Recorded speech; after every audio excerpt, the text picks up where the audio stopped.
forward to sharing them with you. I look forward to sharing with you. So welcome to Google Sites Tricks. As Scott mentioned, my name is Julie Sharma. And if you do have any questions about any of the things we covered today, I have them all referenced in my website, juliesharma.com. So you're welcome to visit that even later on today or in the coming weeks when you want to review or just learn some more about Google Sites. So I do want to start off by telling you a little bit about myself. And my background is actually in music and English, and I have some college teaching experience in English as well. So that was the background before I started learning about Google Sites. And I kind of like to tell people that because you don't really need to have a technical background to use this program. Now currently I am an IT trainer at a university, and I also have my Google Sites Help website. So I have more of that use now. But again, I have a sort of non-technical background, and that was sufficient for using Google Sites.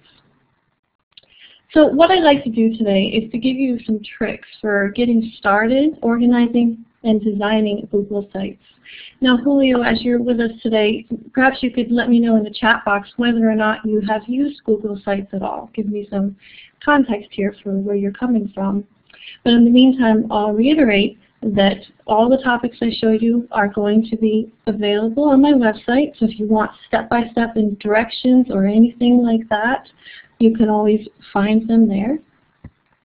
All right, and then Julio, if you get a second, you could type in there whether or not you have used Google Sites at all. Continuing on, what is Google Sites? It's essentially a very easy program for creating websites, but one of the great features in Google Sites is that you can collaboratively create them. So in other words, if you're a part of a team of people, perhaps a group or a committee at a school, you can have multiple people editing, creating, and updating these websites very easily. The other thing you can do is easily control who has access to your website. So again, if you're on a committee in a school and you're creating a website, you can decide who has the access to both view your website, but also who has access to edit that site. So you could conceivably allow only people at your school to see it, or the whole public if you wanted to. Okay. So in other words, you could publish websites for perhaps just yourself or a small group, a group of people, perhaps many people, dozens of people if you wanted to, or you can publish a website so that the whole world has access to it. And that's all very easy within the Google Sites framework. And the other really great feature of Google Sites is the easy way you can take it with you.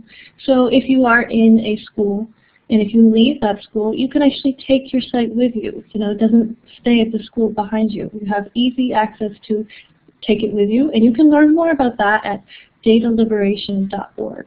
But that's one of the great features of Google Sites. All right, so the first tricks I'm going to talk about relate to getting started. And my first suggestion is that when you create your first website in particular, start off with a test website. So when you first make a website, this is the screen you're going to see initially. It's going to ask you to type a name for your site. And you can always change the name later on if you want to, but that name becomes the URL or the web address for your website, which you can't change later on. And you know how sometimes when you're working on a document, you have to scratch it and start over? Well, this is sometimes true in websites too. Unfortunately, if you end up deleting a website and starting over, you can't always use that same web address again. So what I suggest you do when you create a website, give it a name as a practice site or something like that. So then if you end up needing to start over and delete the website, you're simply deleting practice site 1. Then you could create practice site 2 and keep going from there. And then once you have the content the way you like it, you can really easily copy that site and make your real site. And that's easy as clicking a button in the website program, which will copy it over and make your real site. So that's my first suggestion. And the other suggestion relates to the templates. Now, when you create a website, you have the choice of using either perhaps the blank template on the left here, or a whole array of other templates, including this classroom site template. And through Browse the Gallery for More, there are dozens and dozens of additional templates you can use. Now, many of these templates are really great, but I want to point out with the templates, you get the whole thing. All of the pages, all of the text, all of the images, everything. And in some cases, you end up having to delete a lot when you use those templates. So to show you what I mean, I want to actually show you this classroom template and what that looks like. So this is sort of just a snapshot of the classroom template. And you'll see it uses this really nice Blackboard header and has this bluish orange color palette. And that's really nice.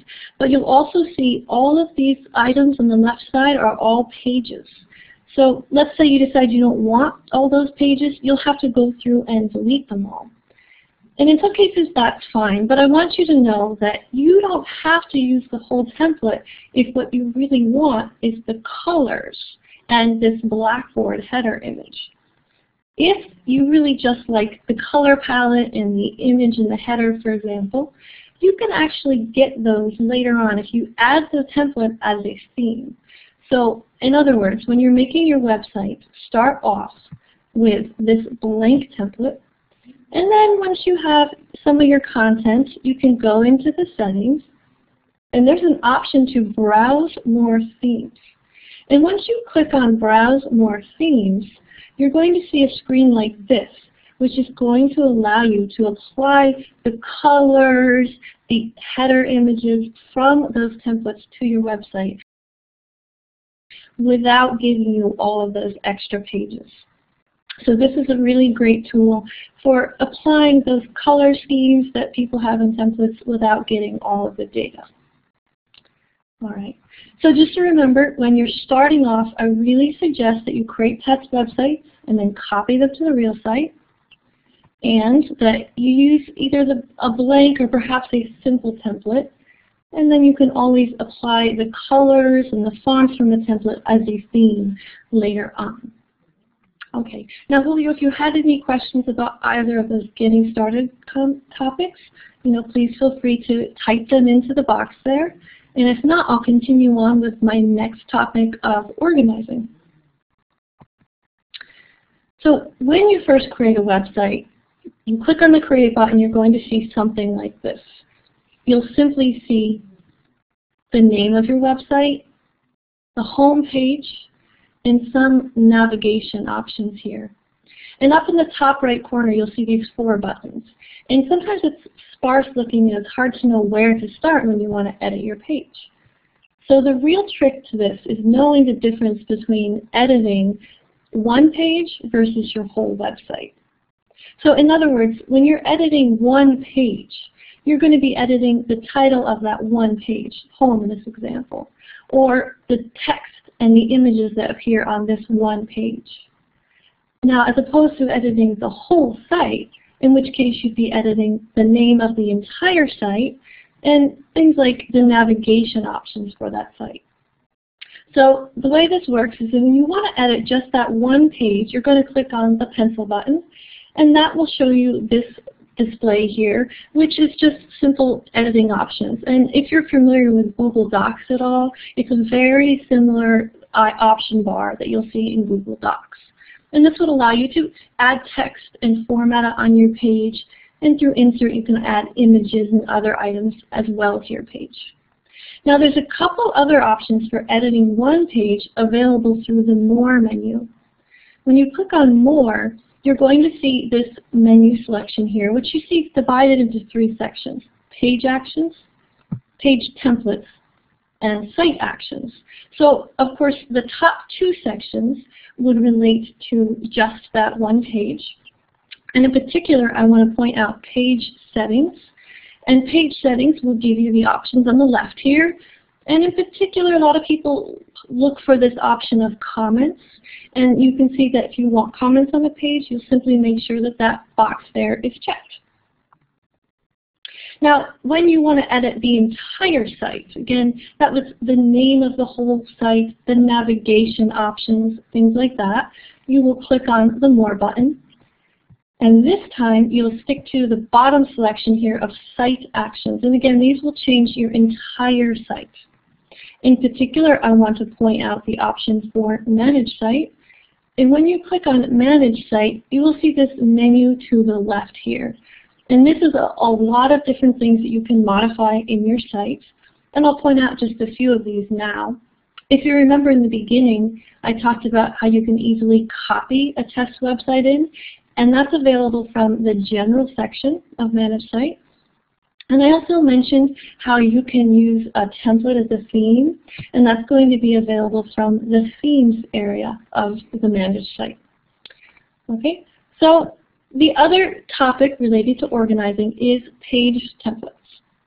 So in most organizations, when you create a Google site, you will have these 4 options for the different templates you can base your website off of. So the first option here is a web page, and I'll just go through and show you what these examples are. You know, a web page is just a pretty standard blank template page where you can have a title for your page and then whatever text and images you might want to add onto that page. And that will be just your basic web page. It's pretty much a blank template. However, once you go into the announcement style, the visitors to your website will see something like this if you choose an announcement style. So, for example, under the items here, you'll see the title of the post and the time it was posted as well as the author. So your announcement style is essentially kind of like a blog. It will allow those postings to appear. Now, that's the way it will look for visitors to your website. But as an owner or an editor of a website, you're going to see a view like this, with the additional New Post button. So of course, this is a very easy way for you to create a new posting or a new blog entry, if you will. There's one additional option with these announcement pages if you make your website public. And if you do make it public, you will have this additional subscribe to post option for your visitors. So in other words, your visitors can actually click on that subscribe to post link, and then they would actually be informed whenever you have a new post, a new content on this website. So in an educational setting, if you use this announcement style page, the students or the members of your group could subscribe to keep posted and updated on the items you share through your website. So the announcement style is a very powerful page type. The next type of page is a file cabinet page, and this is essentially an online storage location. And again, your visitors to your page will simply see whatever files or websites you have added to your file cabinet.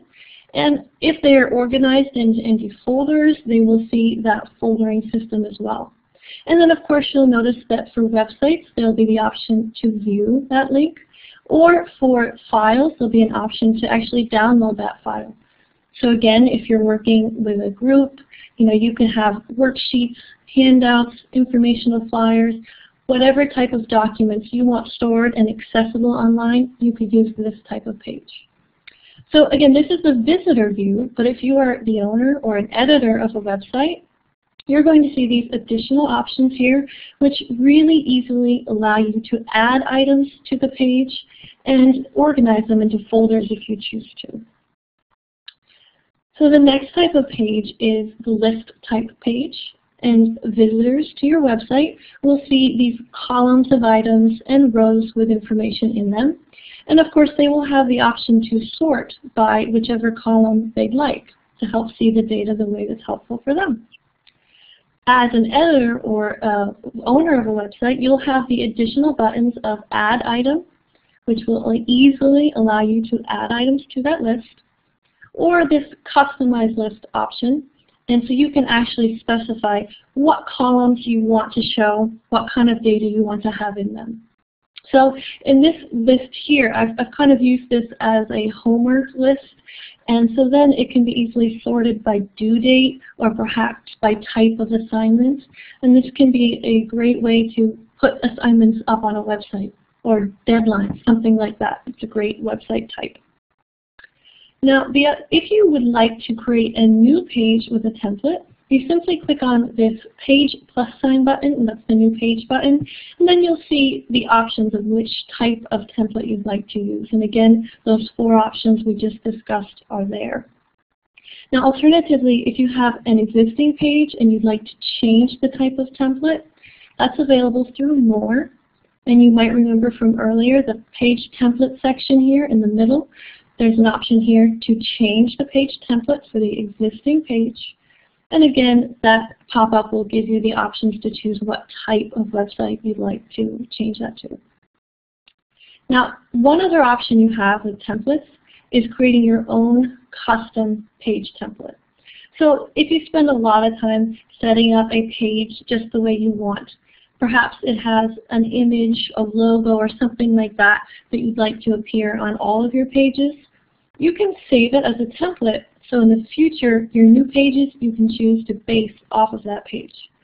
Now the way to do that is to go to the page you'd like to make the template, and then you're going to click on More, and then the drop-down menu appears with the Save as Page Template option, and that's going to go ahead and create a new template for you. So in the future, when you go to create new pages, in the options for what template, you will have your new template listed there, and you can base pages off of that. So the templates can be really helpful for organizing your pages. Okay. Now, if you set up all of these different types of pages, perhaps you have an announcement style page with updates and important information, and a file cabinet with those handouts and the information you want people to see, and maybe a list of deadlines. Those are some really important content, but they're all in different places. So one of the great built-in tools in Google Sites, it allows you to kind of create one go-to page with highlights from those different pages all in one place. So in other words, let's say you have a class website, and on your home page, you'd like to bring in maybe the most recent announcements, those most recent blog updates. And maybe you'd also like to bring in some of the recent files that you've added to your file cabinet. Those informational flyers, handouts, worksheets, whatever. And maybe you'd also like to have that list, those recent deadlines, those coming deadlines. You can easily do this in Google Sites and have those information automatically pull in from those pages all to one place. Now the way you'll do that is go to your home page, for example, and click on the pencil to edit that one page. And then you'll see your editing options here, and when you click on Insert, you will have this menu option. And you'll see through Insert there's a whole array of things that you can add into your page. But I want to highlight these gadgets here on the left side. In particular, the recent posts, recently updated files, and recent list item gadgets. So those correlate to those pages we created. The recent post gadget is going to pull in my most recent announcements and list them on a separate page. Similarly, recently updated files is going to pull in the recent files and link them on another page, and equally with the list. So if you click on recent posts, for example, you'll see an option like this. The window is going to ask you to choose what page you want to pull the information from. In this case, maybe my announcements page. How much information you want to include. And you can choose anything from a short snippet, which is maybe 1 or 2 sentences, up to the whole entry. And how many you'd like to include on that page. So once you've set these up and you have those 3 different pages all linking into one go-to page, you'd see something like this. My home page now has the recent information from my announcements page all pulled here to that one page. Again, it's just a snippet, so it's not the whole entry. But it also has those recent files, as well as my recent list items, those recent coming deadlines.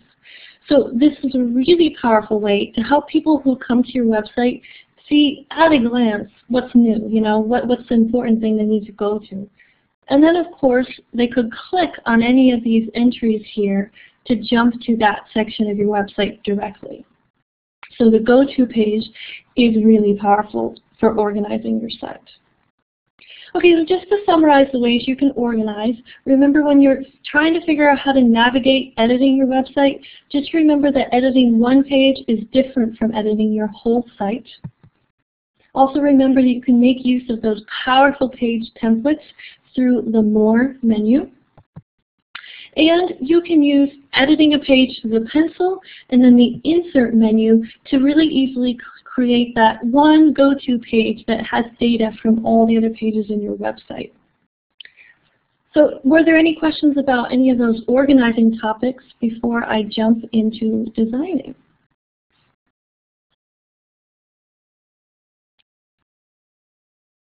Okay, I don't happen to see anything, so I will go on. But if you think of something, please go ahead and type it in. All right, so in designing, one of the important concepts is trying to stay consistent with your fonts and your colors and the way your website looks. Now, if you remember, when you click on the pencil, you'll see this menu here, which of course has the options to edit your font. So you can change size, you can change bold, and you can change colors of fonts. But let's say you have a hypothetical example where you're creating a web page where you have information about all the states. And each state is kind of like a heading section, like New York and California. And you want to set the state names apart. And in some cases, you might simply make it bold and maybe a larger size font. But the problem with that is if you set this one page sections, make them maybe size 12 and bold. When you go to create another page in a couple weeks or in a couple months, you might not remember exactly how you formatted those state headings. So instead of actually using these options to format things like headings, I suggest a couple of different ways to format your text. If you click on the Format menu, you're going to have the option to automatically format text as a header, for example. So then, if you always use this Heading To option on all of your pages, they're all going to look the same. So you're going to automatically have that consistency. You know, opposite side, you could automatically format things as normal paragraph text, and then again, you're always going to have it the same across all your pages. Now, let's say you don't like the default normal paragraph text. Maybe it's black and it's a little smaller than you'd like. You can actually go in to the More menu and then Manage Sites. And through here, there's an option to modify overall colors and fonts. And again, making changes here will apply to the whole site, so it's going to help with consistency. And I want to show you what happens when you click on colors and fonts. You're going to see a screen something like this, and it can be a little bit confusing when you first see this, so I want to sort of break it down and show you what these sections are. Starting at the top are your font and color options, and you can see in this particular screen I have content area that I'm modifying. So, you know, for example, we just talked about the content headers, and if I wanted to change the way the headers look on all of my pages, I could simply click Content Headers Font, and then specify whatever custom values I want those to have. You know, similarly, if I decide the normal paragraph font on my pages is too small, I could select Content Font Size, and then similarly choose the custom size font that I want. And again, that's going to change that for all of my websites. So that's the upper section, and if you see there's a little scroll bar here, and if you scroll down, you're going to find many, many additional functions that you can modify through here. So that's the top section of the page, and on the bottom is your preview. So before you actually hit that big red Save button, you can kind of see what it looks like and decide if you really want to make those changes on your whole page. Now the other thing you might notice here, at the very top it says Base Theme. And you might remember that I mentioned themes earlier when we talked about templates in the very beginning.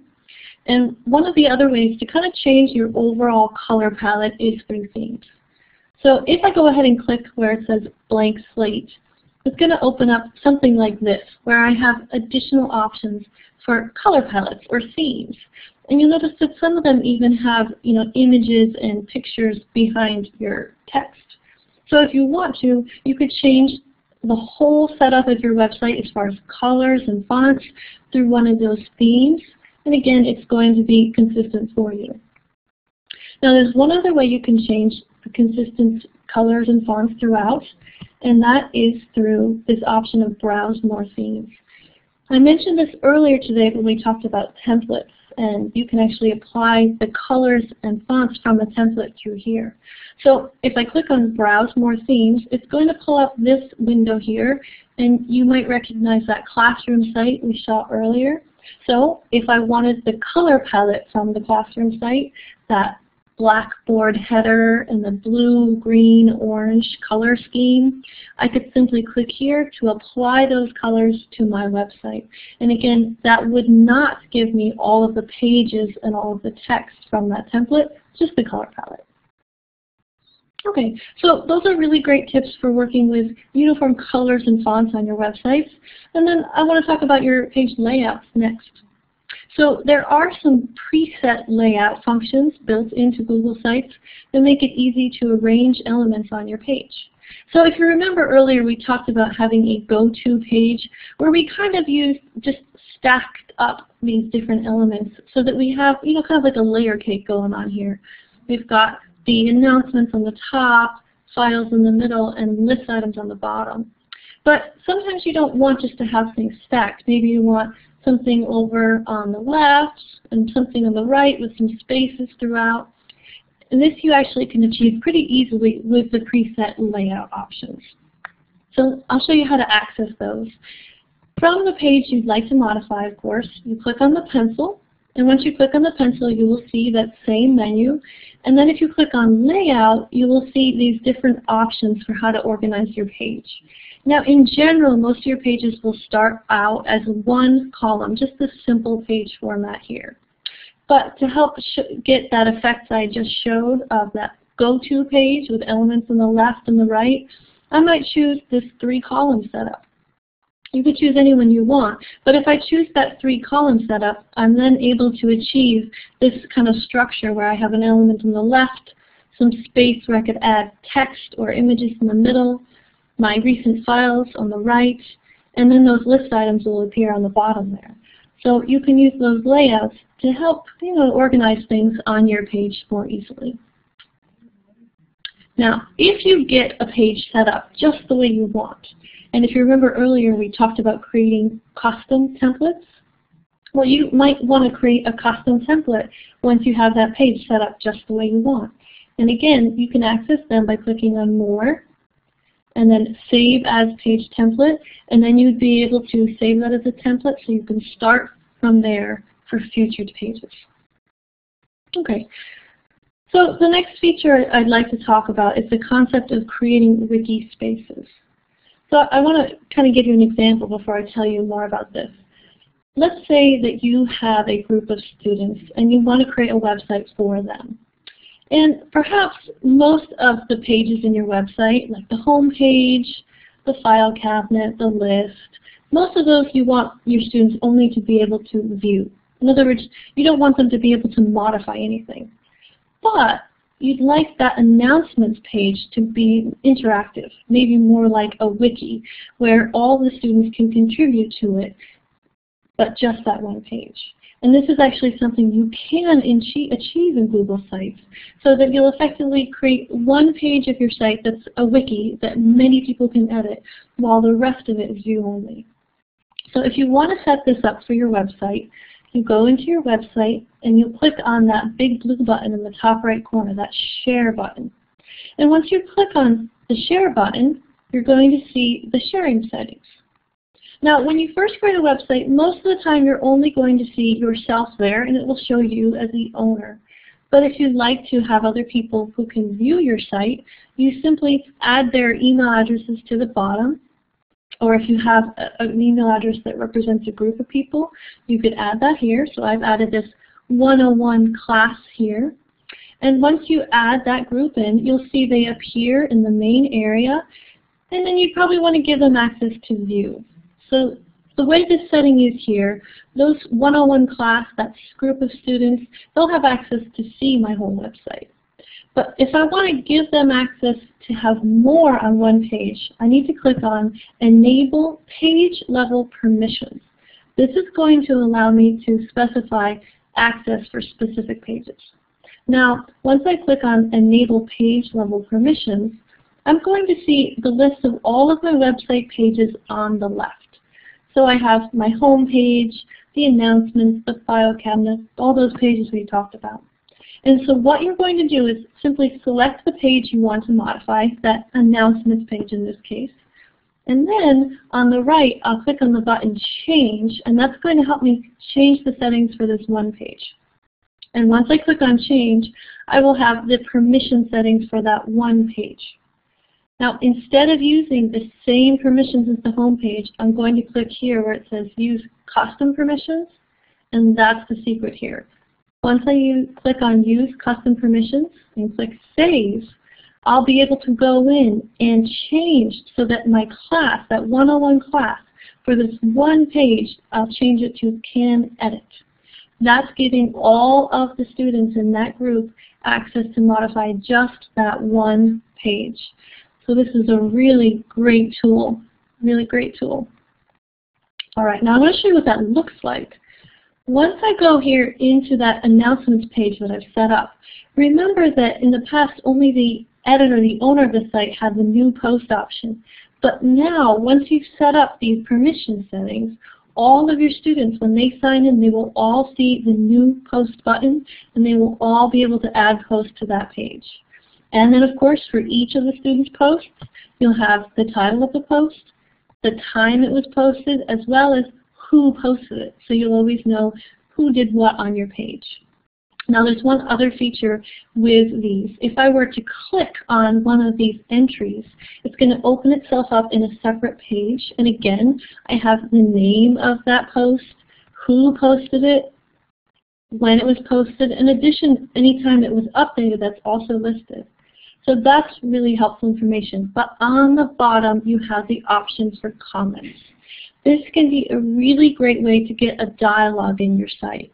So let's say that you assign your students to put a posting in, a little response to a reading or something like that. You can actually go into the bottom and add comments to that. Or other students could go in and add comments there. So that you really get, a dialogue going regarding these postings. And again, just as before, each person who posts, their name will appear, as well as the time of the posting, so you have that access to see when things were done. Now, in order to make sure comments are enabled for a page, you might remember before, from that page, simply click on the More button, and then under Page Settings, you want to make sure that the Allow Comments is checked, and then those who can edit the page will have access to add those comments there. So this can be, a really powerful way to help get a dialogue on your website. Okay. Now, once you've set up a page and you have all these great functions going on in there, let's say that you set it up and you'd like to use it again in the future, maybe for a different group or for a different class or in a different location. I really suggest that you save your work, and using a couple different methods. In one method, you can sort of create a test site, almost like we talked about in the beginning, maybe a base site, if you will. And then, whenever you want to reuse that site, you can simply copy it. And again, to copy that site, you click on More, and then under Manage Sites. And when you click on Manage Site, you'll be able to go to the General area, where there's simply a button that will copy your website for you. So if you create a base website, you probably wouldn't have any specific class or specific information in the base site. But once you copy it, then you could start to put in all that specific information, and you'd be starting with the same site every time. Now, alternatively, you can actually make a site a template yourself if you want to. So this can be really helpful if you have a site that you set up, and maybe you'd like each of your students to create a site based off of that. You can do that with templates. So you go to the site that you want to make a template, you click on the More, and again, you go to Manage Site.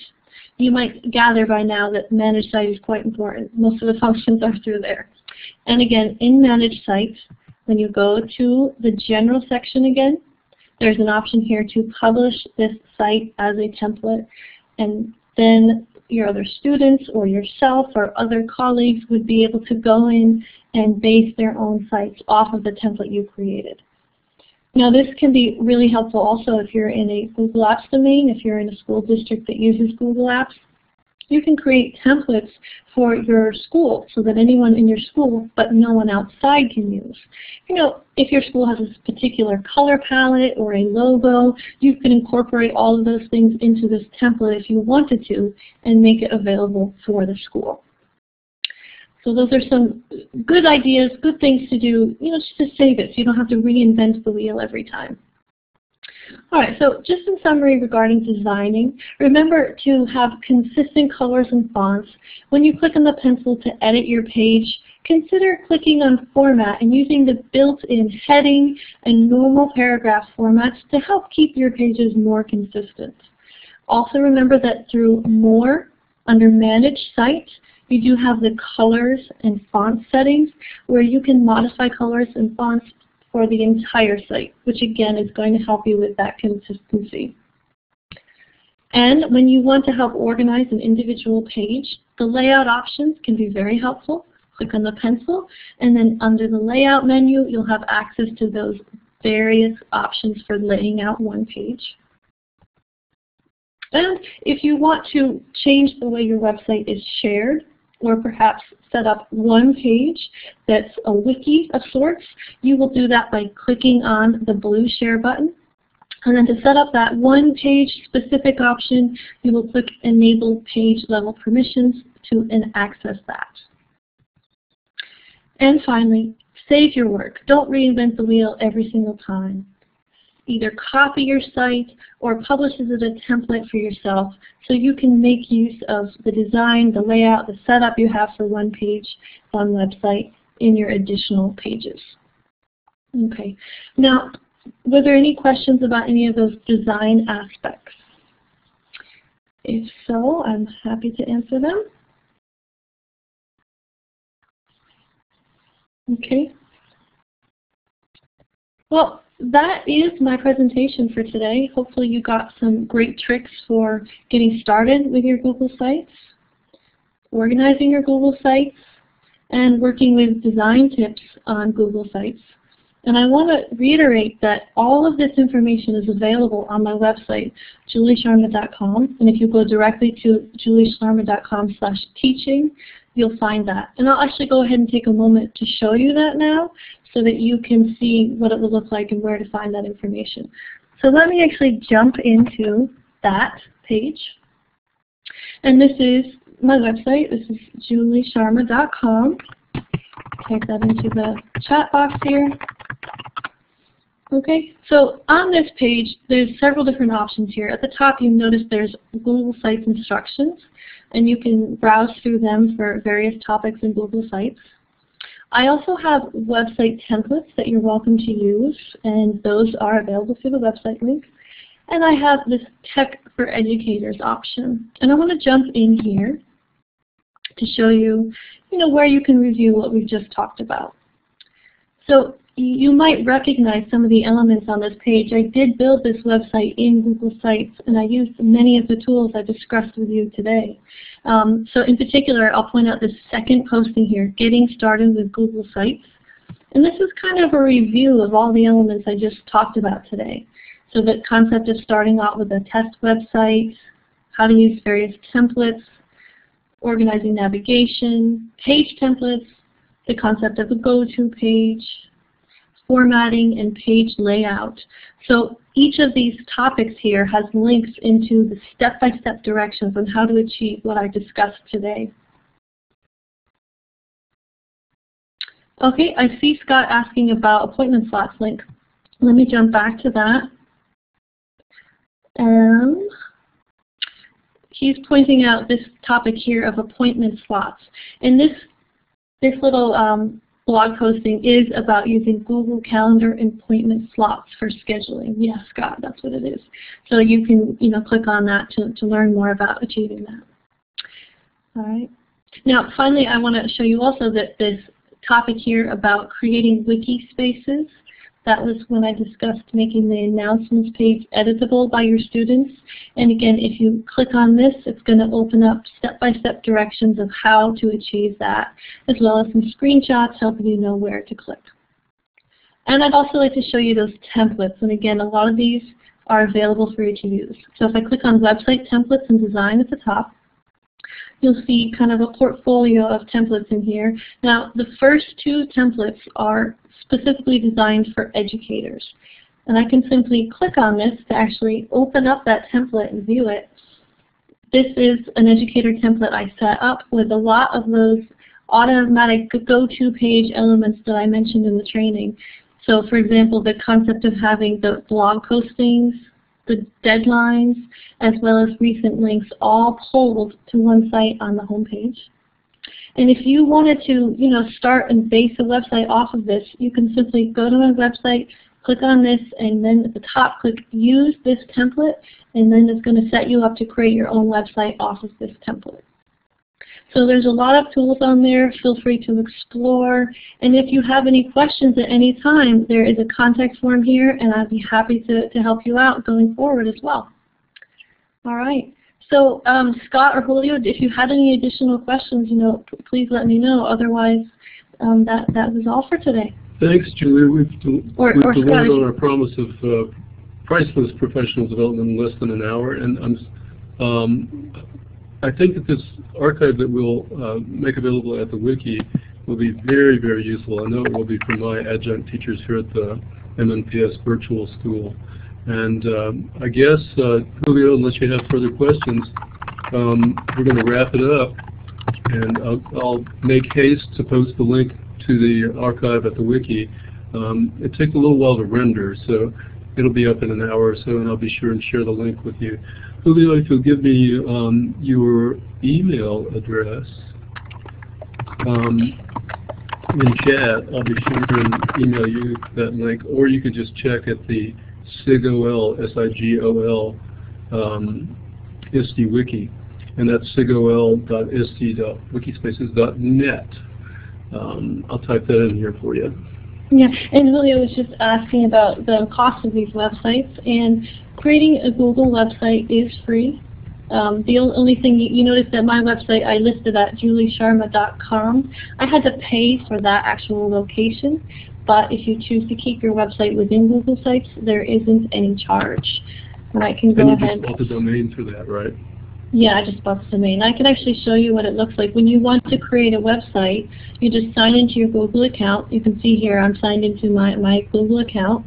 And you can do a search for sites.google.com if you'd like to, or simply type in that address.